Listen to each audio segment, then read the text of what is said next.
Moto, itisa moto yaya, ezekisa misala ya Satana na mboka.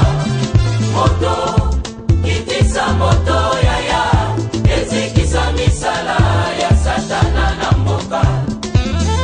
Loboko na Yawe ezali ya kosembola mapo ekolo epambolama pe baye Kongo obambo na nkembo na Yawe. Sembola loboko tomona nguya na yoe, katina ekolo na biso. Osala ya minene utayo banda na bato, mokongisi nini bona mboka. Tomei na pasi ya eton pour tout, yaka to bandela elongola yoe. Yaka mokonzi yaka to bandela motonge ekolo elongo na yo tali tuluku ya basomi ya Kongo batelemi mpona koyamba lipambo likote pai na yo. Sembola loboko na ekolo tolingi tomona embo na yo.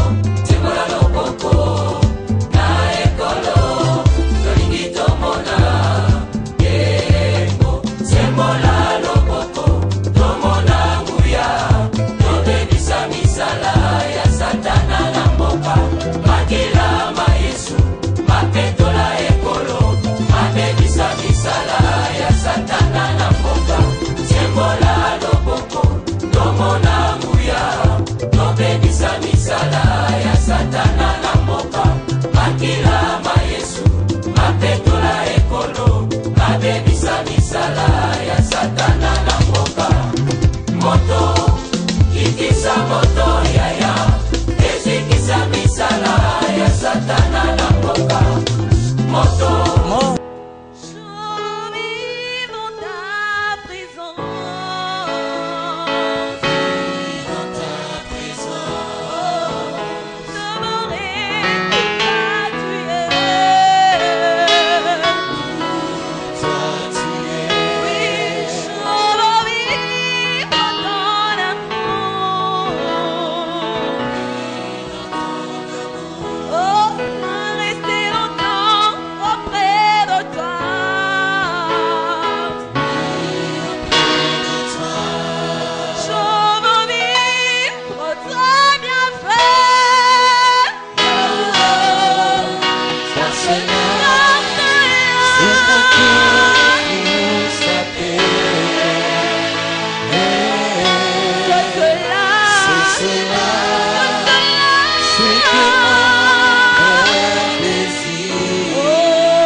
Alléluia.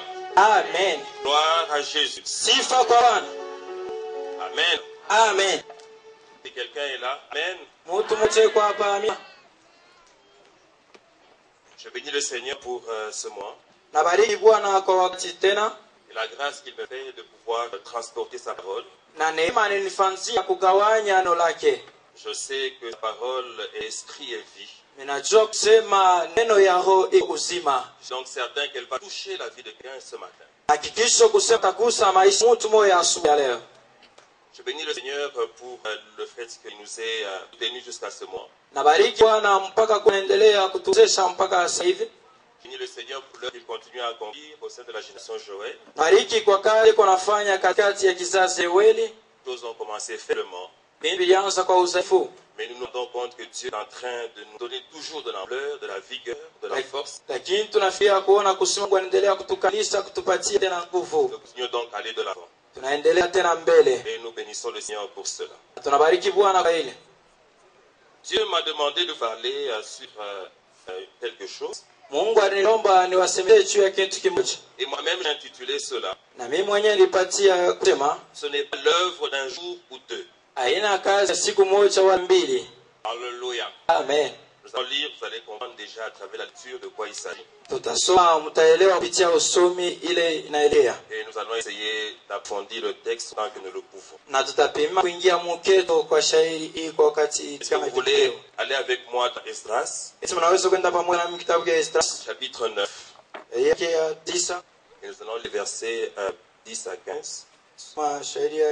Et puis nous allons passer à Esdras 10, nous allons lire 1 à 4. Et toujours 10, nous allons lire 10 à 13. Et enfin, nous allons lire Deutéronome 7, chapitre de versets 3 à 5.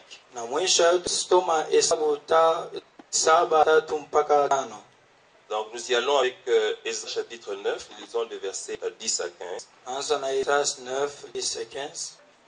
C'est écrit, maintenant que dirons-nous après cela, ô notre Dieu, car nous avons abandonné tes commandements, que tu nous avais prescrits par les serviteurs les prophètes en disant, le pays dans lequel vous entrez pour le posséder est un pays souillé par les impuretés des peuples de ces contrées, par les abominations dont ils ont rempli d'un bout à l'autre avec les impuretés.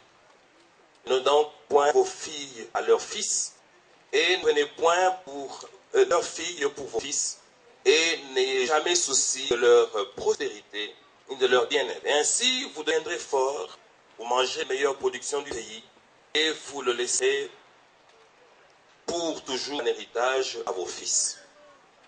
Après tout ce qui est arrivé à cause des mauvaises actions et des grandes fautes que nous avons commises, tu ne nous es pas, ô Dieu, unis en proportion de nos iniquités. Et maintenant que nous avons conservé ces réchappés, recommencerions-nous à violer tes commandements et à nous aller avec ces peuples abominables? La colère n'éclate-t-elle pas encore contre nous jusqu'à nous détruire, sans laisser ni reste ni réchapper? Éternel d'Israël, tu es juste, car nous sommes aujourd'hui un reste de réchappés. Nous voici devant toi des coupables, et nous ne saurions ainsi subsister devant ta face. Pendant qu'Esdras, pleurant et prosterné dans la maison de Dieu, faisait cette prière et cette pression, il s'était rassemblé auprès de lui une foule très nombreuse de gens d'Israël, hommes, femmes et enfants, et le peuple répandait d'abondantes larmes. Alors Shekania, fils de Jéhiel, d'entre fils d'Élam, prit la parole et dit à Esdras, nous avons péché contre notre Dieu à nous allier des femmes étrangères qui appartiennent au peuple du pays. Mais Israël ne reste pas pour cela sans espérance. Faisons maintenant une alliance avec notre Dieu pour le renvoi de toutes ces femmes et leurs enfants, selon la vie du Seigneur et de ceux qui tremblent devant les commandements de notre Dieu, et que l'on agisse d'après la loi. Lève-toi, car cette affaire te regarde. Nous serons avec toi. Prends courage et agis. Nous allons au verset 10 et 13, jusqu'à 13. Esdras, le sacrificateur, se leva et leur dit, vous avez péché en vous alliant des femmes étrangères, vous avez rendu Israël encore plus coupable.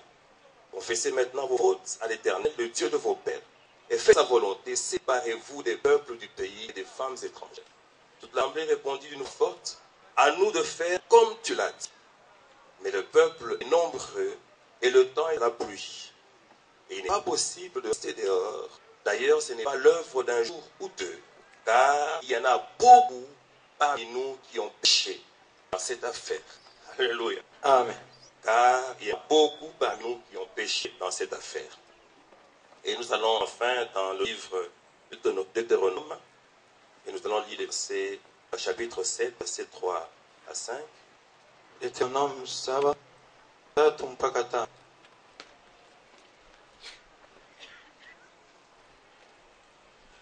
Il le dit, tu ne contracteras point de mariage avec ce peuple, tu ne donneras point des filles à leurs fils, et tu ne prendras point leurs filles pour tes fils. Car ils détourneraient de moi tes fils qui serviraient de Dieu, et la colère de l'Éternel s'enflammerait contre vous. Ils te tueraient promptement. Et voici au contraire, comme vous agirez à leur égard, vous renverserez leurs autels, vous briserez leurs statues, vous abattrez leurs idoles et vous brûlerez au feu leurs images taillées. Est-ce que quelqu'un dit Amen? Amen. Bien-aimés, cette convention est une convention de beaucoup d'incertitudes. Et il y en avait d'ailleurs avant que nous commencions beaucoup plus que maintenant. Mais en ce qui me concerne, j'ai gardé dans mon esprit deux certitudes. La première certitude, c'est celle de la présence de Dieu dans la convention. Et je savais que Dieu serait avec nous, quelle que soit la voie où nous allions faire la convention.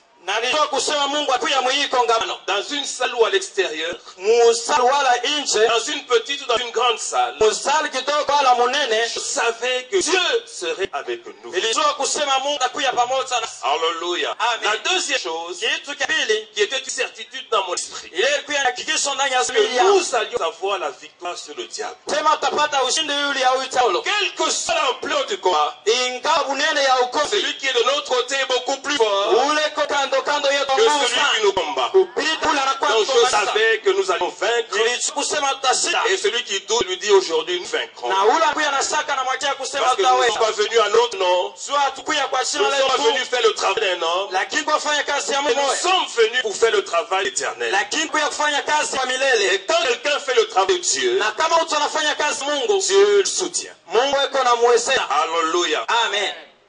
Et Dieu nous soutient encore et nous soutiendra toujours. Mungu anaendelea kutuwezesha na ataendelea kutuwezesha. Et nous allons aller de victoire en victoire. Tena ushindi katika ushindi. Et nous allons certainement accomplir la vision que Dieu nous a donnée. Na ataendelea kuliza onyo Mungu atupatia. Nous allons partir d'ici, nous allons aller ailleurs. Tutatoka hapa kwa fasi Nous nyingine. allons toucher des provinces, nous allons toucher des nations. Tutakusa maprovinsi na mataifa. Parce que Dieu veut que le monde entier sache Tu Mungu anapenda ulimwengu yote mzima suwe. qu'il n'y a pas un autre Dieu que lui. Kusema kama Mungu mwingine ila suye. Dieu veut que tout le monde sache. Mungu anapenda mtu yote Il est suwe. éternel des armées. Useme kwa buna wa Le Dieu mmashe. d'Abraham, d'Isaac et de Jacob. Mungu wa Ibrahimu wa Isaka na wa Il a Yakobo. vaincu hier. Alishinda Il jana. vainc aujourd'hui. Anaendelea Et kushinda il leo. vaincra toujours. Na atashinda mpaka milele. Alléluia.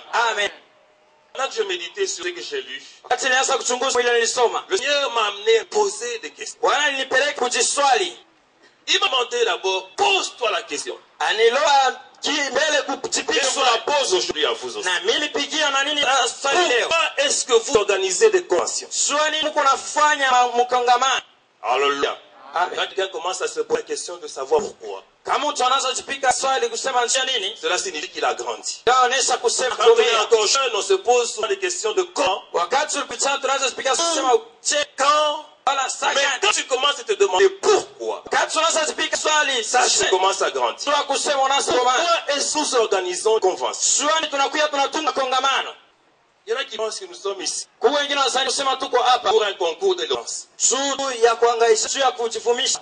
Il y en a qui pensent que nous sommes ici Wengine wanafikiri kusema tuko pour hapa. démontrer combien nous avons eu des révélations extraordinaires. Sio kuonesha mara ngapi tulipata mafunuo. Je me rappelle quelque part, on a organisé une convention Kumbuka fahamu watunga kongamano. pour qu'on puisse démontrer le sensationnel. Tu basi kuonesha yake munene. On a demandé, on a donné comme thème à cette convention Baleta shina ile kongamano kusema la grossesse du beau-père. mimba ya baba muko.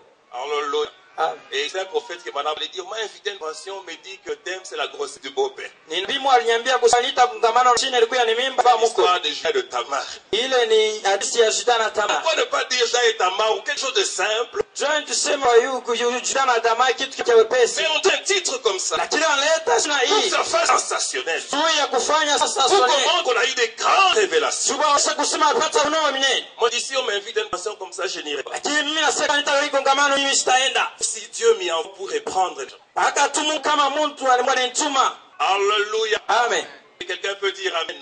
Amen. Pourquoi est-ce que nous organisons les conventions? Sio nini tunakuwa natunga makongamano? Est-ce que c'est juste pour que nous retrouvions certains venant d'un endroit, d'autres d'un autre endroit? Ni nchu tukutana huku na kule bakuya hapa. Nous devons nous poser cette question, bien aimés. Tunapasa kujipa swali Cela nous wapendwa. permettra à temps de savoir est-ce que nous sommes en train d'avancer ou pas. Itatusaidia kujua kama kunaendelea mbele ya hapana. Alors Dieu a donné lui-même la réponse. Asa Mungu yamlipatia On organise des conventions tunatunga hii pour que makongamano. nous puissions ensemble recevoir la pensée de Dieu. Sisi wote pamoja tupokee wazo la Mungu. Et quand Dieu communique sa pensée, Aka Mungu analeta wazo lake. ce n'est pas pour un jour, Anansu ya ce moya. n'est pas pour 10 jours, Anansu ya siku ce kumi. n'est pas pour une année, Anansu ya mwaka c'est moja. pour toujours. Lakini ni kwa milele Est-ce que tu. quelqu'un peut dire Amen? Mtu anaweza kusema amina. Dieu nous parle Mungu de anatusemezea. manière que nous commencions à marcher Wakati tunaanza selon ce kutembea. qu'il nous dit. Kufuatana na ile Alors tuambia. quand on définit les choses de cette manière, Wakati tunafanya vitu on kwa hii peut namna. facilement s'arrêter Hatuwezi tena kusimama et faire le temps.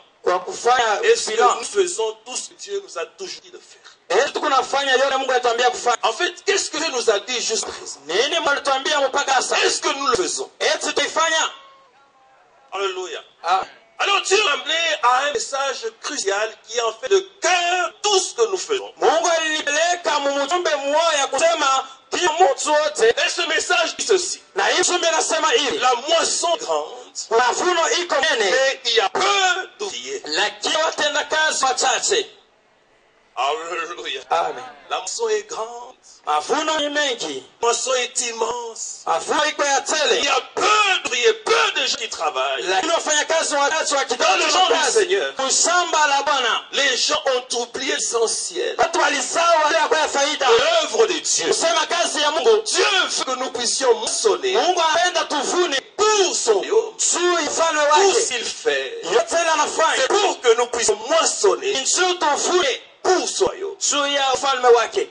Est-ce que vous savez pourquoi le Saint-Esprit est descendu? À l'époque de la fête de la moisson. Dieu n'organise les choses par hasard. Les gens de toutes parts ont monté à Jérusalem pour la fête de la moisson. Pendant qu'ils étaient en train de célébrer cette fête de l'Éternel, à cette époque-là, le Saint-Esprit est descendu. Et je vous dis une chose, ceux sur lesquels il est descendu, ce ne sont pas ceux qui fêtaient, ce sont ceux qui sont en train de prier. Alléluia. Le Saint-Esprit n'est pas descendu sur les fêtards. Il est descendu sur ceux qui prient. Ceux qui s'attendaient à la réalisation de la promesse de Dieu. Pourquoi Dieu a-t-il fait cette époque-là? Il voulait que nous comprenions que le Saint-Esprit est venu pour la moisson. Alléluia. Amen. Il ne s'agit pas de moissonner dans les champs des hommes, mais il s'agit de moissonner le champ de Dieu. C'est ce que Dieu attend de nous. Que nous moissonnions dans son champ. Bien aimé, le Saint-Esprit, la première fois que la Bible parle de lui, il y a dans l'interprétation de la parole de Dieu la règle, la première mention. Ça signifie qu'un élément est cité la première fois, vous permet d'en connaître les caractéristiques en étudiant la première fois où cet élément est mentionné. La première fois que la Bible du Saint-Esprit le dit qu'il se mouvait au-dessus des eaux. C'est pour vous dire si le Saint-Esprit est un esprit de mouvement. Lorsque le Saint-Esprit vient dans la vie d'une personne, il le fait bouger d'un endroit à un autre. Alléluia. Amen. Est-ce que nous pouvons acclamer pour le Seigneur? Je disais, le Saint-Esprit vient dans la vie d'une personne. Il a fait bouger d'un endroit à un autre. Vous ne pouvez pas prétendre être rempli du Saint-Esprit et durer le même pendant des années et des années. Vous ne pouvez pas dire que vous êtes rempli du Saint-Esprit alors qu'il n'y a pas de changement dans votre vie. Si le Saint-Esprit est en vous, qu'il n'y a pas de changement, cela signifie que vous l'avez bloqué. Si vous laissez libre le Saint-Esprit, vous donnez du mouvement. Alléluia. Il veut quitter d'un endroit à un autre. Il vous rend meilleur. Il améliore votre connaissance de Dieu. Il améliore votre force dans le Seigneur. Il vous fait faire des conquêtes. C'est la raison pour laquelle quand vous voyez une église, les gens sont 100. Une année ils sont 100. 2 années ils sont 100. 3 années ils sont toujours 100. La 4e année toujours 100 personnes. Le Saint-Esprit n'est pas à l'œuvre dans cette église. Parce que lorsque le Saint-Esprit est à l'œuvre, il y a du mouvement, il y a de l'avancement. Alléluia. Vous allez être 100 aujourd'hui, demain 200, et après-demain plus que ça. Parce que lorsque l'église a commencé, les chrétiens s'ajoutaient tous les jours. Pourquoi? Parce que le Saint-Esprit était à l'œuvre. Quand on parle du livre des actes des apôtres, en réalité, il s'agit des actes du Saint-Esprit à travers les apôtres. Quel est le Saint-Esprit que tu as? Alors, Seigneur m'a amené à comprendre. Il veut que nous ne puissions pas oublier qu'il nous a appelés pour la moisson. Nous devons moissonner. C'est ça qui fera la joie de Dieu. Si nous restons là, entre nous, en train de parler entre nous, alors que dehors il y a des gens qui sont malades, qui sont dans les ténèbres, qui ne connaissent pas Dieu, bien aimé, Dieu ne sera pas content. Nous devons moissonner. C'est ça le message central de tout ce que nous faisons. C'est la raison pour laquelle plusieurs fois Dieu nous a dit, allez et faites de toutes les nations des disciples. Alléluia. Pourquoi vous organisez des conventions? Et Dieu m'a amené encore à une autre question. Pourquoi plusieurs réveils se sont faits? Et puis les gens se sont rendormis. Il y a eu des réveils dans ce pays. Et il y a eu des grands réveils. Mais quelques temps après, l'iniquité est entrée dans le temple. Pourquoi ça s'est passé comme ça? Eh bien, la raison est la suivante. Parce que les gens se sont attachés aux signes, mais ils ne se sont pas attachés à Dieu lui-même. Est-ce que vous connaissez l'histoire d'un fou à qui on lui montre le ciel, mais il regarde le toit? Alléluia. Dieu veut que tu regardes le ciel, pas le toit. Les gens aimaient les miracles. Les miracles sont nécessaires. Les miracles sont indispensables. Mais la finalité, c'est que les gens s'attachent à Dieu. J'ai vu une personne sans bras,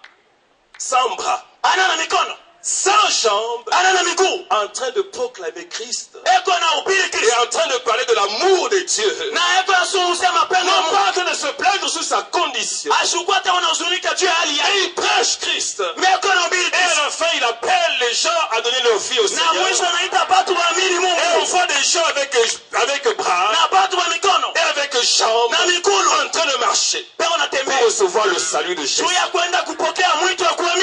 Alléluia. Ce qui est plus important pour Dieu, c'est que les hommes s'attachent à lui.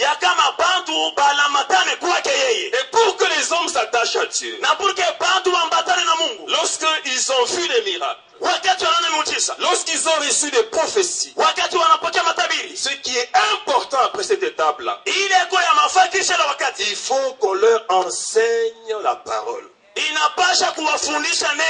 Pourquoi doivent-ils recevoir la parole? Pour qu'ils connaissent les principes qui gouvernent le royaume de Dieu. Le royaume est déjà venu jusqu'à nous. Mais nous n'en bénéficions pas. Parce que nous ne fonctionnons pas selon les principes du royaume.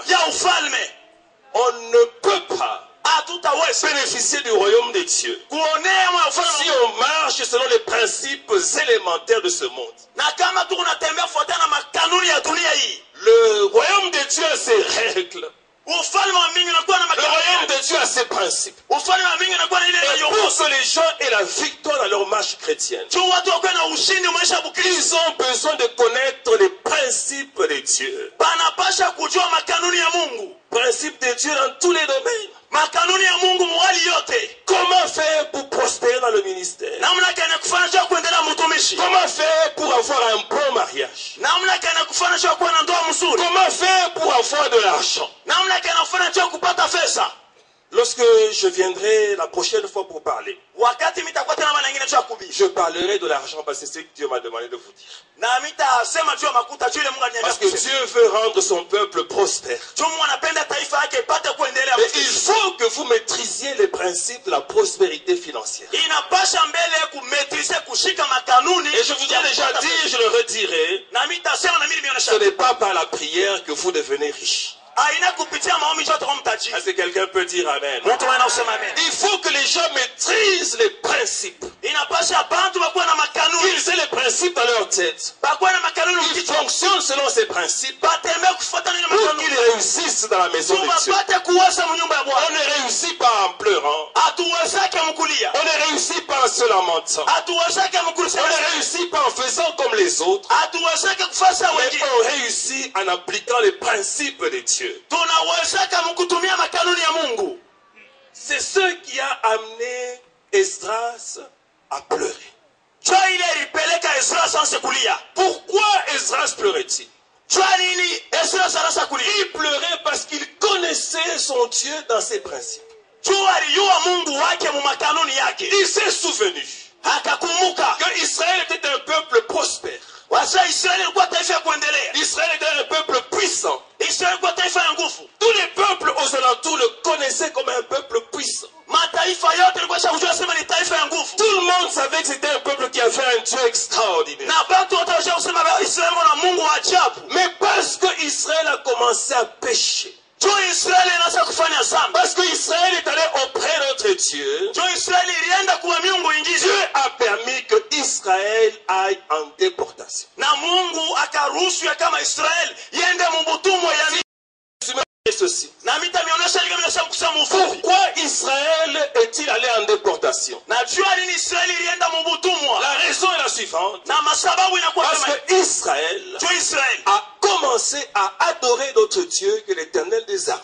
jua ilianza sasa kuabudu miungu ingine bali babudu Mungu Et huyu. Dieu a permis que Israël aille en déportation. Na Mungu akaruhusu bende mubutumwa. Jérémie l'a prophétisé plusieurs fois. Na Yeremia alitabiri mara mingi. Et il a dit à Israël, ça ne sert même à rien de vous battre. Anaambia haipasha hata mkombane. Parce que les envahisseurs entreront certainement. Juu bale bakumingiria bataingia Ils kika. vous prendront, ils vont vous amener en captivité. Batamibeba na kumipeleka mubutumwa. Laissez-vous prendre. Muriachilie tu Les mwe. gens se sont révoltés contre ce message. Na bantu bakatomba kupitia Qu'est-ce que ça signifie ce genre de prophétie? mama tabiri ya vile kuseni. Nous sommes un peuple puissant. Tu taifa ya nguvu. Nous nous souvenons de notre Dieu. Sisi tunakumbuka Il Mungu. a été puissant en Égypte. Alikuwa wa nguvu mu Misri. Donc on ne peut pas nous vaincre. Abata tuina. Bien aimé, je vais te dire une chose. Mimi napenda kuonesha. Si tu laisses le péché envahir ta vie, Kama unaichika même sana si tu es rempli du Saint-Esprit, comme tu ataka veux, mosha kujaza Roho Mtakatifu na l'ennemi va te vaincre. Dieu atakuina. Alléluia. Je connais des gens puissants que l'ennemi a vaincus. Milijua bantu ba nguvu bale Dieu alibawina. Et on les a vaincus tel que tout le monde a été surpris. Comment est-ce qu'on a vaincu un tel homme puissant? Na wakati bali bawida na bantu wote walishitusha mtu wa hivi wanamuina À je. cause qu'ils ont laissé le péché Ni juba liacha zambi envahir leur vie. kuingia mu maisha yabo. Si tu laisses le péché envahir ta vie, Kama unaacha zambi selon les principes du royaume que moi je connais, kufuatana makanuni ya ufalme wa Mungu na mimi najua. tu seras vaincu. Pata kuwina. Alors Esdras, le sachant, Sasa kwa kuyua ile. lorsqu'il a vu que Israël a commencé à aller vers les filles étrangères, Wakati sasa Israeli anaanza kwenda kwa binti ya kigeni. il s'est dit en lui-même, Akasema ndani yake. je connais cette affaire, là où ça va nous amener. Mimi najua kule hii mambo atatupeleka. Nous allons retourner en captivité. Tutaenda tutarudia mkifungo. On va encore nous prendre comme on nous a pris à l'époque. Batatubeba sana tena watubebaka. Nous allons encore retourner à l'esclavage. Tutarudia tena mubutumwa. Parce que c'est de cette manière que le Dieu que je connais agit. Jo vile mimi najua huyu Mungu vile anatenda. C'est la raison pour laquelle il pleurait amèrement. Jo pale rasa kulia sana. Il disait, c'est fini. Sasa kunaishi. Ce peuple a fait ça encore une fois. Hii taifa inafanya tena hivi maana Nous sommes perdus. tunapotea. Alléluia. Alléluia.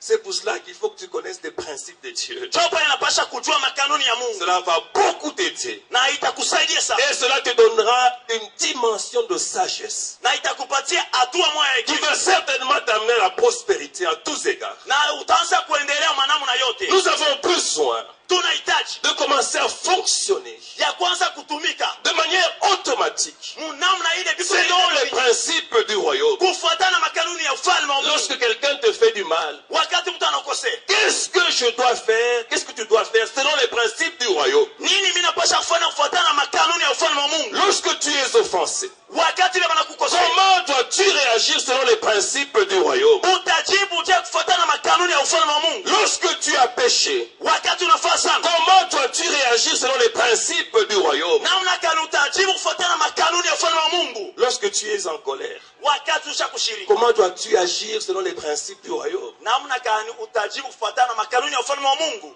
Alléluia. Quand tu es en colère, Wakati voilà ce que mon royaume dit. ona vile ufalme wa Mungu Que le soleil ne se couche pas ya kusema yuwe shingi sur ta colère.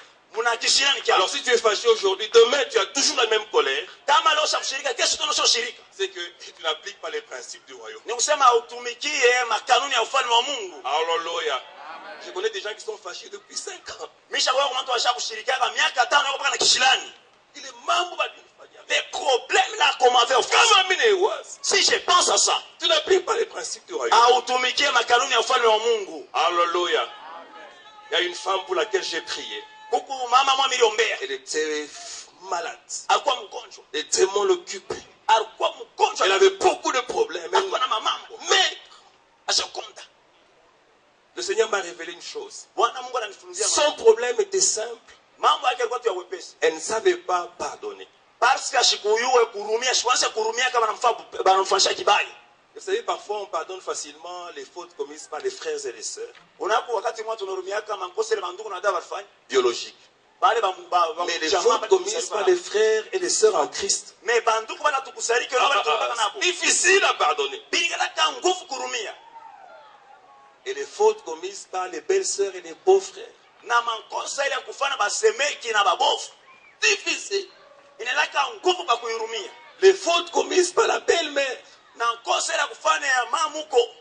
difficile à part la belle-mère. non. Inekalaka nguvu kwa kuhurumia. Alors qu'est-ce qui se passe? Sasa nini nafanya? C'est que la belle-mère est dans le cœur. Ni kusema mamuko Ça shakumfungia. te fait souffrir. Ikuna kumisha roho. Alors que la belle-mère n'est même pas au courant que tu souffres. Ile samamu kwa lwake ana tabula asema wewe unateswa wewe unakuma. Ce que tu as à faire, il faut la libérer Na ile yote ile faut pour que kumfunga. toi-même tu sois libre. Na juu wewe mwenyewe na Est-ce que wewe quelqu'un peut dire huru. Amen? Amen. Il y a quelqu'un qui a besoin de pardonner. Kuko mtu anahitaji Et kurumia. quand le Saint-Esprit me conduit comme ça, je sais qu'il y a quelqu'un qui est concerné. Roho Mtakatifu ananyongoza ni kusema kuko ile Tu as simplement besoin de pardonner unahitaji tu kurumia. pour vivre ta délivrance. Tu uishi ufungulifu. Tu vois cette personne-là qui t'a fait du mal. Ule mtu arukose. Je sais que ce mal est grand. Mimi nasema bubabu kubwa. Je sais que c'est terrible ce qui a été fait. Mimi nasema kuko ya ajabu ya Mais fanya. si tu ne pardonnes pas, Mais kama urumii, c'est toi qui continueras à souffrir. wewe ndio utaendelea kuteswa. Il suffit seulement de te dire, Seigneur, je pardonne. Ni kama tu unasema Bwana mimi Et nahurumia. le Saint-Esprit va remettre la joie dans ton cœur. Na Roho Mtakatifu itaingisha furaha roho yako. Alléluia. Alléluia. Nous devons marcher selon les principes du royaume. Tunapasha kutembea kufuatana makanuni ya ufalme wa Mungu. Et parmi les principes du royaume, Na katikati ya makanuni ya ufalme wa nous ne Mungu, devons pas nous allier à des filles étrangères. atuene kwenda kula matano kuambatana babiti wa Et kigeni. c'est une règle que Dieu a donnée à Israël. Inakuwa kanuni Mungu alipatia Israeli. Avant que même Israël n'entre en possession de son héritage. Mbele ya Israeli ingie muuriti. Lorsque vous allez arriver là, Wakati mtafika, n'allez pas vous mettre ensemble avec leurs filles. mshende kuikala pamoja na banamuke ba Ne mule. donnez pas non plus des filles, des fils, plutôt à vos fils, des filles de ce pays-là, et ne donnez pas vos filles à ces fils-là. Batoto wenu banaume na batoto wenu banamuke bashiungane bashikwe pamoja na bale ba kigeni. Alors la règle ne s'arrête pas là. Na kanuni ya ishimamie pale. Bien aimé, quand Dieu te demande d'arrêter une chose, Wakati Mungu anakuambia sema acha mambo fulani. il voit plus loin que la chose. Yeko naona kupita ile wako naona hapa. Il y en a à qui Dieu a dit, ne te marie pas à cette fille-là. Huko bale Mungu aliambia akasema hapana kuoa ule mwanamke. Ce n'est pas qu'elle est vraiment mauvaise ou quoi, mais il ne te convient pas. Inasema nono eko wa mwa ashi abiyepatane. Selon le destin que tu as. Kufuatana na matayarisho ya kumbele Mungu ashakutayarishia. Il y a parfois des choses simples. Kuma bintu mwa Le yatekeleza. Seigneur te prépare à être ministre. Ni useme Mungu akunakutayarisha ukwe waziri. Tu pars une femme qui écrit mécanique avec C et Q. Wewe unabeba mwanamke ule unaandika mécanique na C na D. Qui écrit véhicule avec 2 C Eko naandika ve motoka na ma C et mbili 2 L. na ma L mbili. C'est tout ce qu'elle sait faire quand elle écrit véhicule. Ni kusema njoo ile anapasha kufanya kama. Alors imagine, tu vois ce qui se passe avec le ministre quand tu es ministre. Wacha sasa kama anakuwa Tu ne sasa. seras pas le seul actif. Ni kusema hautakuwa. Il y a des moments où on va inviter ton épouse. Tumika. Kuma wakati ngine wao utakuya. Et quand on l'invite, parce que la femme d'un ministre, les gens viennent nombreux. Ni kusema kama na bibi wa ministre, ni kusema bantu watakuwa mbele ba mingi. Alors qu'est-ce qu'on va faire? À un certain moment, pour l'honorer, on va lui demander de parler. Il se pourrait qu'elle parle bien. Et après ça, on va lui dire, écris-nous quelque chose dans le livre d'or. Alors il va s'asseoir. Est-ce que quelqu'un peut dire amen? Elle va écrire les choses. Quand les gens font d'abord l'écriture, c'est comme l'hiéroglyphe. Les gens doivent d'abord à déchiffrer qu'est-ce qu'elle a dit. Et puis les fautes. À partir de ce moment-là, les gens vont commencer à se moquer d'elle. Et à se moquer aussi de toi, ministre. Alors Dieu voyant ça, il peut te dire, ne prends pas cette femme. Elle est bien, prophétise. Mais parce que tu es en train d'aller loin, ne prends pas celle-là. Alléluia. C'est la même chose avec les sœurs. Tu as un grand ministère. Tu as un grand avenir. Tu vas prendre quelqu'un qui a un peu de folie dans la tête. Il va te compliquer la vie. Tu peux avoir une inspiration divine. Mais lui, il juge tout selon la chair. L'homme animal ne comprend pas les choses de l'esprit. Parce que c'est spirituellement qu'on en juge. Il va te bloquer. Parce qu'il ne comprend pas les choses de l'esprit. Alléluia. Tu as besoin, ma soeur, de quelqu'un qui te laisse faire ce que Dieu t'a demandé de faire. Quelqu'un disait, vous savez, parmi les versets les plus compliqués dans le mariage, il y a celui qui dit que la femme doit obéir à son mari. Elle doit être soumise. Alors, parce que tu sais que la personne que tu prends, tu dois te soumettre à elle. Ou l'homme qui va t'épouser, tu dois te soumettre à lui. Veille à ce que ce ne soit pas un fou.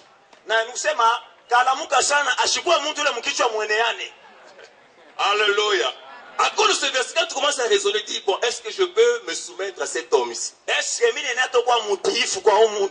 Si c'est non, n'épouse pas cet homme-là. Même si ça dit bien, même si il taille bien sa barbe, ce n'est pas l'homme qu'il faut. J'étais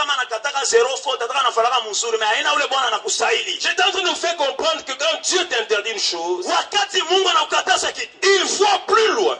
Le Seigneur n'a pas dit qu'il ne fallait pas se marier avec les filles de Canaan.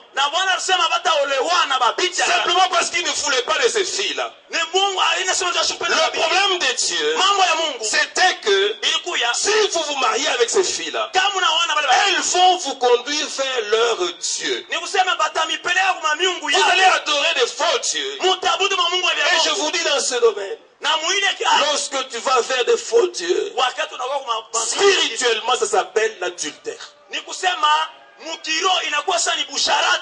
vous savez une chose, Dieu dit dans sa parole que lorsque deux personnes sont unies, elles ne peuvent pas se séparer. C'est interdit de divorcer, sauf pour raison d'adultère. Lorsque tu vas vers d'autres dieux, sache que le Seigneur va te rejeter. Et c'est ça que Ezra savait. Il se disait, nous allons perdre la présence de Dieu. Et nos ennemis vont nous envahir. Et ils vont nous détruire. Il savait que ça se passait toujours comme ça. Vous allez vers d'autres dieux. Dieu se sépare de vous. Alléluia. Alors vous savez, quand je dis ça, il y en a qui se disent, nous ne sommes pas concernés. Na wakati niko nahubiri mimi nasema neno shida ituangalie. On n'a pas de statuette dans la maison. On n'a pas de statuette dans la maison. Hatuna na masanamu munyumba. On n'a pas de fétiche. Hatuna na madawa. Mais il y a des façons subtiles d'aller vers d'autres dieux. Mais kukuma namna ile ya kwenda kuma miungu ingine. Celui qui est ton Dieu, Ule ko Mungu wako. ou ceux qui est ton Dieu, Na ule ko Mungu wako. c'est ceux qui prennent toute ton attention. Ni kusema njoo kule akili na nia yako yote C'est ceux qui prennent toute ton énergie. na njoo na nguvu yako yote nenda paka kule. C'est ceux qui prennent tout ton argent. Na pesa yako yote nenda paka kule. Quand une chose prend tout ça de toi, Na kama kitu mwe inabeba yote inakuwa yako. cette chose-là est devenue ton Dieu. Na inakuwa Mungu wako. Parce que Dieu veut que nous l'aimions Na Mungu anapenda de tumupende. toute notre âme, Na nafsi yetu yote. de toute notre force. Na nguvu yetu yote. Nous devons d'abord nous préoccuper de Dieu Tunapasha mbele kia kwanza avant kuangalia de nous Mungu. préoccuper de quoi que ce soit d'autre. Mbele ya kuangaikia hivi vitu Quand vyote. je dis ça, Wakati nimesema quelqu'un doit comprendre mtu anapasha qu'il kwenda. a déjà des idoles dans sa vie. Ni usema kusha desha kuwa masanamu mu maisha yake. Vous savez ce que Dieu veut? Une génération conduite par l'esprit. Unaele Mungu anapenda kwa kizazi ni kuongozea na roho. Une génération, avant de faire quoi que ce soit, il demande à Dieu, Seigneur, est-ce que je peux faire? Mbele ya kufanya mambo yote kuuliza mbele sana na Mungu mimi naweza kufanya. Je parle des choses importantes. Mimi nasema vitu ya mafaa. Si tu veux acheter des chaussures, tu peux acheter. Kama ni vilato ile utauliza On ne va pas dire à Dieu, Seigneur, j'achète une paire rouge, une jaune. Non, non. Hapana sana Mungu niuze kia rouge avec kia jaune. Tu achètes. Ile kilato utauza. Mais lorsque tu commences à t'interroger sur les questions de savoir à qui est-ce que je dois me marier, Na wakati unaanza kujiuliza makesho ya kusema mitaoa nani au batanywa kwa nani? quelles études dois-je faire? Masomo kanile mimi napasha kufanya. Dans quelle ville dois-je habiter? Na muvili kanile napasha kufanya. Ça a un impact sur ton avenir. Ile inakuya na mafasa Tu na as maisha. intérêt à demander à Dieu quel est son avis. Unapasha kuuliza Mungu wewe unasema hapo nini? Alléluia. Ça semble compliqué à certains, Inaonekana saa ya complication kwa wengine. mais c'est ça la génération Joël. Njoo kizazi ya Yoeli ile. Alléluia. Nous devons nous préoccuper de la pensée de Dieu. Qu'est-ce que Dieu dit? Kia kwanza tunapasha kutafuta mbele Il y a Mungu. des gens qui n'aiment plus ça. Mungu banda wapende tena. Pourquoi toujours demander à Dieu? Jani pa kumuuliza Mungu. Pourquoi demander à Dieu Jani kumuuliza pour Mungu. faire des choses en toute sécurité? Juu ya kufanya bintu byote muukingo. Mais quand Dieu est impliqué dans une affaire, Wakati Mungu yuko mumama mwa fulani. la victoire est certaine. Ushindi kwako. Alléluia. Il faut impliquer Dieu en tout ce qui est Il faut important dans ta vie. Kumuingisha Mungu mubyote inakuwa ya mafaa maisha. C'est ça que Dieu veut de nous. Njoo ile Mungu anapenda C'est kwetu. comme ça que nous avons été éduqués dans notre maison qui s'appelle la génération Joël. Njoo vile tulifundishwa munyumba yetu inaita utuma kizazi ya Et il y en a Yoeli. beaucoup qui ont perdu cette éducation. Na kuko ba mingi basha kupotesha ile Ils mafundisho. font comme ils veulent. Banafaa vile banapenda. Et ils ont des problèmes. Na banakuwa na mambo. Et ils nous demandent à nous de prier. Banazo tunaomba shi tubombe. Est-ce que vous savez que c'est difficile de prier pour une foule comme la vôtre ici? Unasa iko nguvu kuombea makutano ya mingi saa hivi. Quand quelqu'un dit au pasteur, pasteur, comme tu entres en retraite là, avec un SMS, prie pour moi. Sasa vile mtu anakutumia ka message kufika kwa mafungo Cette nyombe. personne ne sait pas que ce n'est pas le premier SMS, ce n'est pas le dernier. Na ule mtu anashijua kusema aina ya kwanza ile message na aina ya Plein de SMS comme ça. Comme tu entres en prière, prie pour moi. Comme sasa vile utengia maombi unyombe tu vas prier pour moi. Le Seigneur voudrait que nous comprenions. Wamie napenda tuelewe. Il veut nous restaurer Eko napenda kutufanya upya. pour que nous puissions jouir des choses qu'il a préparées pour nous. Njoo tufurahiwe na vile vitu tutarishia. Et lorsque vous lisez Esdras, Wakati unasoma kitabu vous ya rendez compte qu'il y a la restauration de l'autel, mtasema kufanywa upya kwa il y a la masababu. restauration du temple, Kufanywa upya kwa hekalu. et plus tard vous voyez la restauration du reste. Na mtaona sasa kufanywa upya kwa hivi vyote. L'émi est venu pour restaurer les murs, Ya kuya kufanywa upya tena mais kibumba. le temple était restauré, Na hekalu ilifanywa upya. l'autel était restauré. Masababu ilifanywa upya. Le Seigneur m'a amené à vous faire comprendre ceci. Na wamilena nipeleka mpate kuelewa hivi. Si nous sommes en train de parler aujourd'hui Kama leo tunasema des choses qui font notre faiblesse, na vitu vile vinafaa usaifu wetu. c'est que Dieu voudrait Mungu anapenda c'est que nous puissions les remarquer correctement tupate kuiangalisha vile napaswa. et les abandonner. Na kuacha. Mais après cette étape-là, Na kisha ile kitu. Dieu voudrait attirer notre attention Mungu anapenda kuota akili yetu. sur les choses Kwa vitu qui ont fait notre force. ile inafanyaka nguvu yetu. Qu'est-ce qui a fait notre force? Ni nini ile ilifanya nguvu yetu? La restauration de l'autel Kufanywa upya kwa masababu. cela signifie Ile inaonyeshwa qu'il faut que le sacrifice soit restauré. inapasha matoazi matoleo ipate tena Il y kulurisha en a beaucoup qui ont arrêté de prier comme ils priaient à huko l'époque. bantu bashakuacha kujitoa na kuomba vile Il y a beaucoup qui ont abandonné de servir le Seigneur comme ils le faisaient à huko l'époque. bamingi abamtumikia tena Mungu sasa anasema mtumikia Et pendant que je préparais ce message, na wakati Yesu tarisha Dieu uchuku m'a dit une chose. mwana baki Il y kimoja a beaucoup de gens, kwa bantu bamingi parce que Dieu leur a donné de l'argent, juu Mungu anakupatia makuta beaucoup de gens, bantu bamingi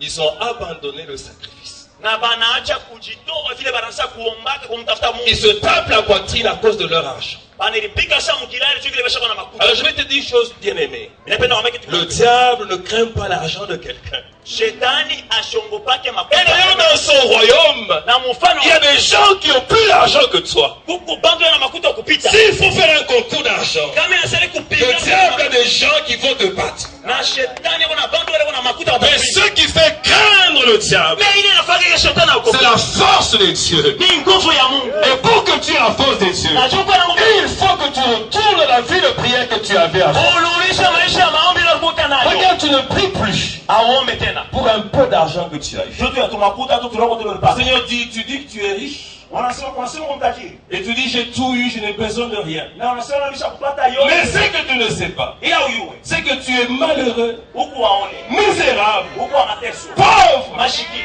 nu huku washiko et mafasi aveugle. na huko kipofu C'est ça que disait l'église de Laodicée. Dieu anasema kusema kanisa ya Laodicea Tu n'as rien.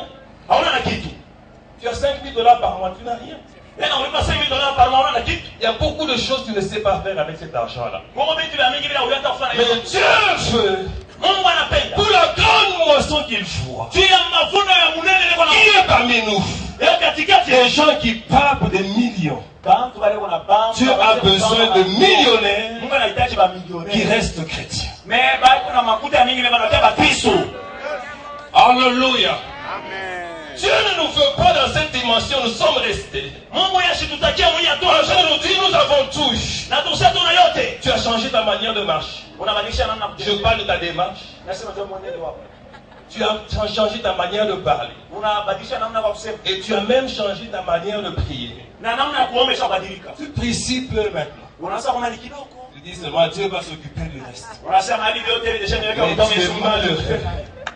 Tu es malheureux. ni kusema kuwaone Le diable t'a visité. shetani ashakutembea Et ce que tu dois savoir, ile unapasha tu kujua n'es pas encore au courant. au ya tu C'est qu'il est déjà en train de détruire ta maison. ni kusema eko naribisha desha nyumba yako Il y a des gens qui ont arrêté de prier. kwa bantu washabacha Leurs enfants sont devenus des sorciers. batoto yao wanabapatia na pepo ya buloshi Parce que pour l'instant, le diable travaille beaucoup avec les enfants. juu wakati shetani kunatumika sana na batoto Beaucoup avec les enfants. sana na batoto À l'école, kuma comme tu n'as pas une vie de prière, sana na mesha tes enfants sont la proie du diable. batoto yao wanakuwa chakula ya shetani Tu as bien commencé, ulianza mzuri mais tu es en train de mal terminer. sasa unaisha mbaya Mais Dieu te dit aujourd'hui, Mungu anaonyesha leo il y a encore de l'espérance.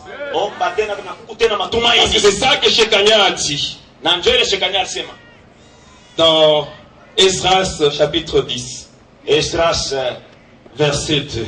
10 mstari wa pili Oh, j'aime cette parole-là. oh mimi napenda sana hiyo semo Alléluia. J'aime cette parole-là. mimi napenda ile misemo Il disait ceci. anaweza kusema hivi Israël Israeli ne reste pas pour cela sans espérance. hapana kubakia juu ya ile bila matumaini Israël ne reste pas pour cela sans espérance. Ce n'est pas un ordre, il dit, c'est un constat.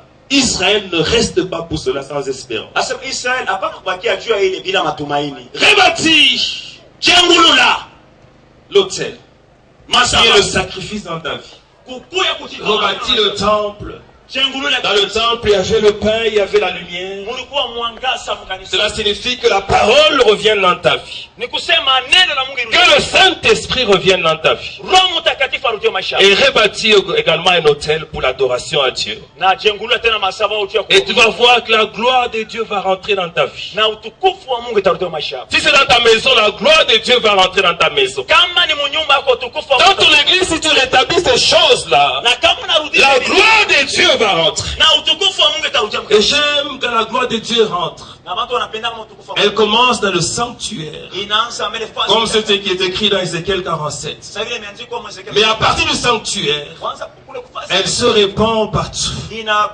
Comme cette eau qui venait du sanctuaire, coulait dans tout le pays. Et partout où cette eau passait, les eaux étaient assainies. Les plantes ont recommencé à pousser. Leurs fruits devaient servir pour la nourriture et leurs feuilles pour la guérison. Le Seigneur veut donner la nourriture, la guérison et la vie qui vient du temple. Mais pour que cela arrive, restaure toutes choses. Alléluia. Le Seigneur veut restaurer quelqu'un. Nous incliner en prière. Il y a la vie de quelqu'un que Dieu veut restaurer.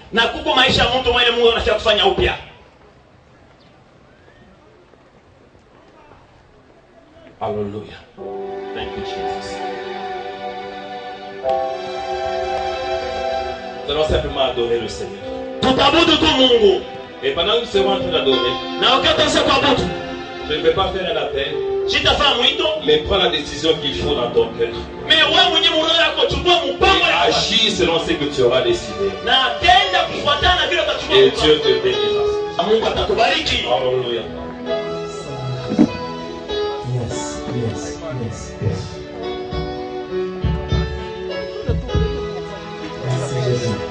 Je te donne tout et je danse plus. Ne me laisse pas tomber.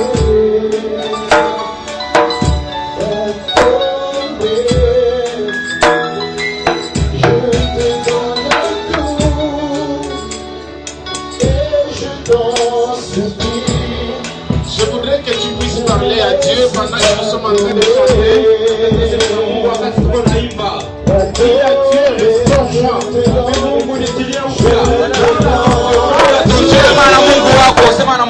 Et je t'en supplie, ne me laisse pas tomber.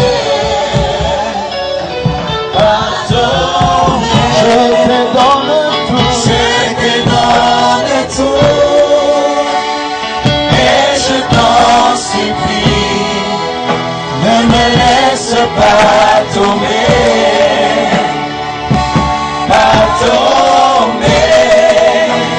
Napesio nyonso pe nasengio kolokotika ngai te, je te donne tout, et je t'en supplie, ne me laisse pas tomber.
Je ne peux rien sans toi.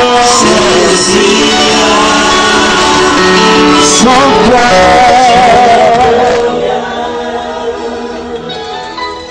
Nous acclamons très fort pour la gloire de notre Seigneur.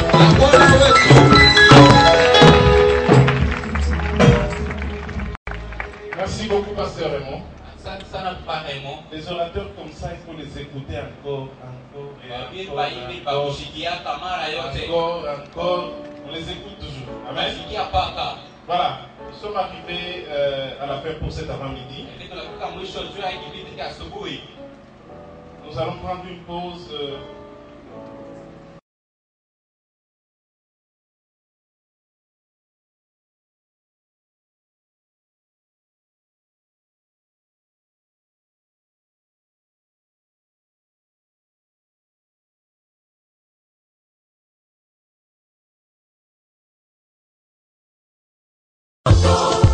Itisa moto yaya, ezikisa misala ya satana na mboka.